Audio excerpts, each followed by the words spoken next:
அனைவருக்கும் வணக்கம். இன்று நாங்கள் திருக்குறள் கல்வி அதிகாரத்தில் 8 குறள்களும் அதன் பொருளும் கூற வந்துள்ளோம். கற்ற கசடர கற்பவை கற்ற பின் நிற்க அதற்கு தக. இதன் பொருள் கற்க தகும் நூல்களை பிழையில்லாமல் கற்க வேண்டும்.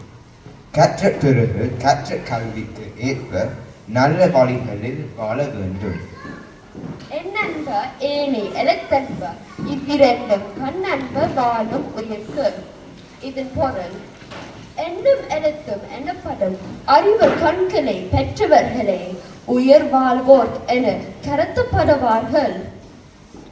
கண்ணுடைய என்பவர் கற்றோர், முகத்திரண்டு புண்ணுடைய கல்லாதவர். இதன் பொருள் கண்ணில்லாவிடினும் அவர் கற்றவராக இருப்பின் கண்ணுடையவராகவே கருதப்படுவார். கல்லாதவருக்கு கண் இருப்பினும் அது புண் என்றே கருதப்படும்.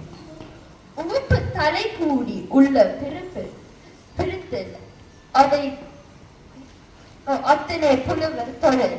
இதன் பொருள் மற்றவர்கள் கூடி வரும்போது மனமகிழ அவர்களுடன் கலந்து பேசி இனி இவரை எப்போது எவ்வாறு சந்திக்க போகிறோம் என்று அவர்கள் எண்ணுமாறு பிரிவது கற்ற அறிந்தவரின் செயல். உடையார் முன் இல்லார் போல் கற்றும் கற்றார் கடியரே கல்லாதவர். இதன் பொருள் செல்வர் முன்னே ஏழைகள் நிற்பது போல் ஆசிரியர் முன்னே விரும்பி பணிந்து கற்றவரே உயர்ந்தவர்.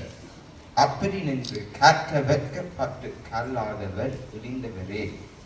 தொட்டனை தூரம் மனக்கேணி மாந்தனுக்கு கற்றனை தூரம் அறிவு. இதன் பொருள் தோண்ட தோண்ட ஊற்றினர் கிடைப்பது போல தொடர்ந்து படிக்க படிக்க அறிவு பெருகி கொண்டே இருக்கும். யாதானும் நாடாமால் ஊராமால் என்னொருவன் சாந்துணையும் கல்லாதவாறு. இதன் பொருள் கற்றோர்க்கு எல்லா நாடுகளிலும் எல்லா ஊர்களிலும் சிறப்பு என்கிற போது ஒருவன் சாகும் வரையில் கற்காமல் காலம் கழிப்பது ஏனோ?